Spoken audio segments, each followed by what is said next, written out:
కన్నమ్మకి జై, నా తల్లి నాగమ్మకి, నా తల్లి నాగుకి, జై మాత.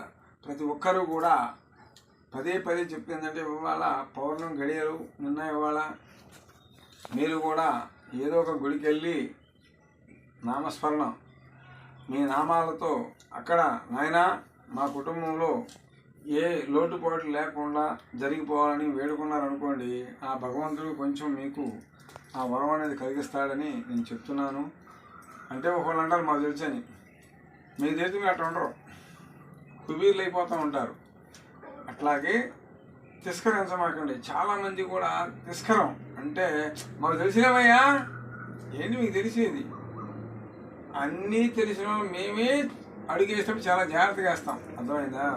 అందుకని మీరు ప్రతి ఒక్కరు కూడా ఏ దేవుడైనా పర్వాలా, ఏ రాయి ముక్కైనా పర్వాలా, ఏ చెట్టు అయినా పర్వాలా వేడుకున్నారు అనుకోండి, ఎదురులేదు.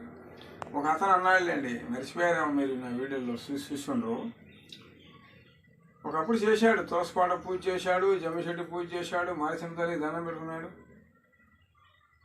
అతను కుమారుడు చేస్తుంటే ఏంటి చెట్టు పూజ చేస్తానని అడిగాడు. ఇక ఆయన చెట్టు పూజ చేసినట్టు ఉంది ఇప్పుడు.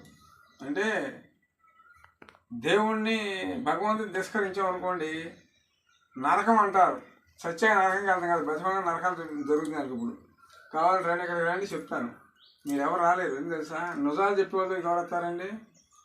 5-6 మాలలు వేసి శాలువా చెప్పి బంగారు కుర్చీలో కూర్చొని బంగారు బేడీలు వేస్తే ఎవరు వింటారు. నాయి చూసేవాళ్ళు చూస్తారండి, వాళ్ళే శుభ్రపడిపోతారు అని నేను అనుకోను. అందరూ కూడా చూడాలి అనుకుంటాను. అలాగే ప్రతి ఒక్కరు నా వీడియో చేయండి, లైక్ చేయండి. జై. ఏదైనా అనుమానం ఉందనుకోండి, చూడండి, ఏదైనా అనుమానం ఉందనుకోండి మీరు నాకు ఎమ్మటే ఫోన్ చేయండి.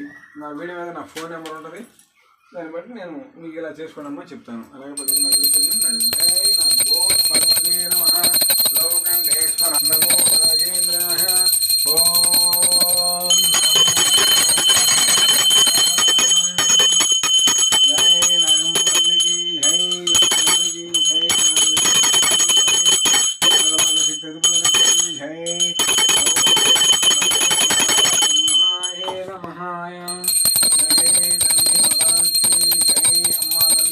నాగమ్మ తల్లి నమః.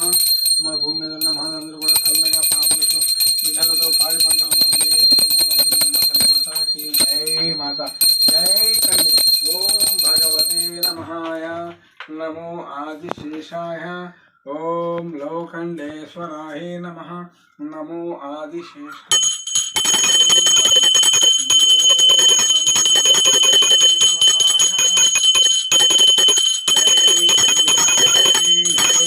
అమ్మల కన్నమ్మకి జై.